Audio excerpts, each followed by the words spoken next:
Hello, my name is Anne Buchanan and I'm Head of Learning at Insights Benelux. In June 2008, I had the privilege of doing a 3-day whirlwind tour with Andi Sr. in the Netherlands and Belgium.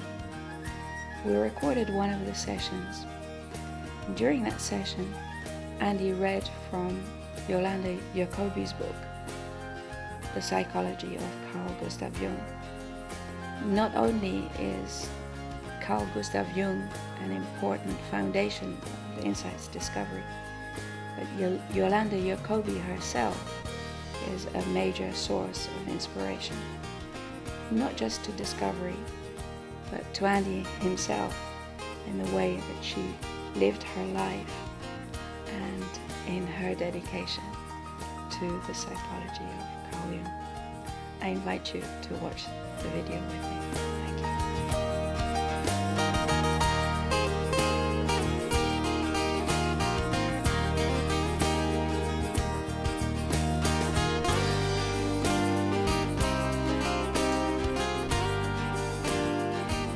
If I may read it, it's a long passage, so please bear with me. It is on page 148 of the book. It's headed Transformation. To go the middle way is the task of the mature, for the psychological situation of the individual varies with his age. At the beginning of life, he must fight his way from infancy, which is still wholly immersed in the collective unconscious, to a differentiation and definition of his ego. He must gain a foothold in real life, and above all, master the problems: sexuality, marriage, children, human relationships of all sorts.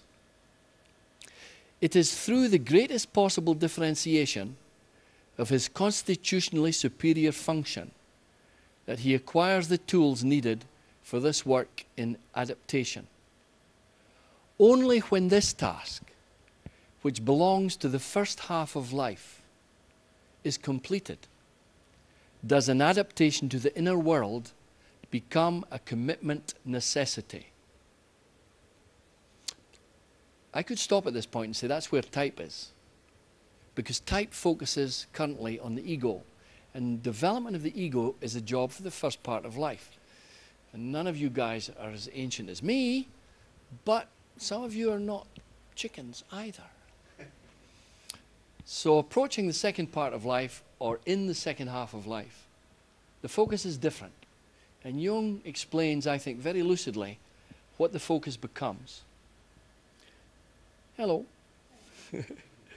Once the attitude of the personality towards the outside world has been consolidated, the individual can turn his attentions toward intrapsychic realities that have before been more or less disregarded. It is an approach to a true wholeness. For, Jung says, man has two aims. The first is the natural aim, the begetting of children and the business of protecting the brood. To this belongs the acquisition of money and social position. When this aim has been reached, however, a new phase begins. He calls it the cultural aim. A spiritual goal that points beyond the purely natural man and his worldly existence is an absolute necessity for the health of the soul. It is therefore the major point from which alone it is possible to lift the world off its hinges.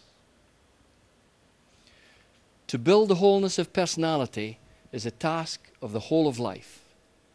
It seems to be a preparation for death in the deepest sense of the word. Death is no less important than birth, and like birth, it is an inseparable part of life. Here nature herself, if we only understand her properly, takes us into her sheltering arms. The older we grow, the more veiled becomes the outside world, steadily losing in color, tone, and passion, and the more urgently the inner world calls us. In aging, the individual melts, little by little, into the collective psyche, from which with great effort he emerged as a child. and the cycle of life closes meaningfully and harmoniously.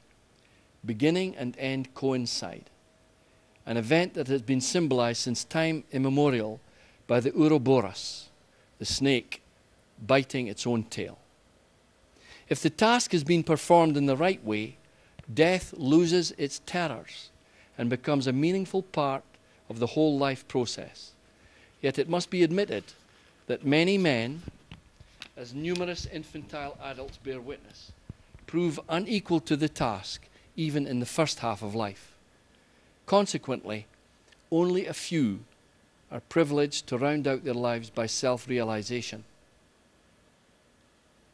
But these few have always been the creators, in contradiction to those who have only created and promoted civilization. Particularly in recent years, the headlong development of technology has so far exceeded man's powers of psychic assimilation that he has almost wholly lost his natural bond with the unconscious. He has become so unsure of his instincts that he is tossed about like a cork amid the raging, swollen waters of his unconscious. Or, as recent events have brought home to us, he becomes engulfed in the waves. Thus, self-realization is not a fashionable experiment, but the highest task that an individual can undertake. For himself, it means the possibility of an anchor in what is indestructible and imperishable, in the primordial nature of the objective psyche. By self-realization, he returns to the eternal stream in which birth and death are only stations of passage, and the meaning of life no longer resides in ego. Towards others, it raises up within him or her the tolerance and kindness which are only possible in those who have explored and consciously experienced their own darkest depths. Okay, I think that's why we're here. I really think that's why we're here. And in the process of becoming, we help others also to become.